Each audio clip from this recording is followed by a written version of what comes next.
Je suis née à Montréal, à l'hôpital Santa Cabrini, le 25 juillet 1979. C'est à ce moment-là que Vicky, yes, the badass Vicky, est née.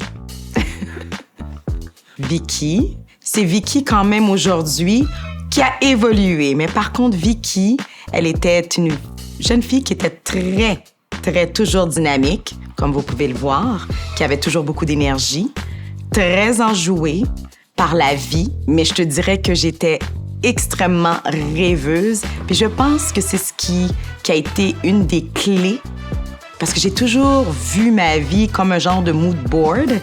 J'étais rêveuse, je me voyais très influente, très powerful.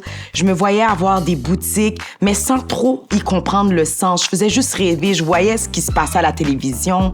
Je regardais ces femmes-là qui étaient fortes, mais je me disais, I have to be like one of these women, mais sans trop y comprendre parce que je n'avais pas de représentation. On n'avait pas de gens d'affaires nécessairement autour de nous, à part peut-être mon père qui était quand même un chauffeur de taxi. Mais on n'avait pas nécessairement cet exemple précis d'entrepreneuriat. Et puis en même temps, j'étais aussi une femme une jeune fille plutôt, qui était très timide.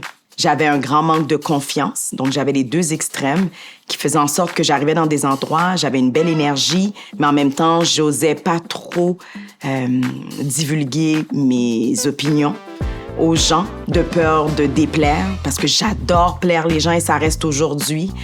Une fille un peu peut-être trop gentille, donc qui se faisait un peu marcher sur les pieds, qui se faisait souvent critiquer. Les gens passaient des commentaires parce que j'étais quand même une fille qui était assez populaire, si on veut, qui avait un style quand même qui était très différent, of course, qui est très unique, qui voyait les choses d'une façon complètement contraire à ce que les gens voyaient.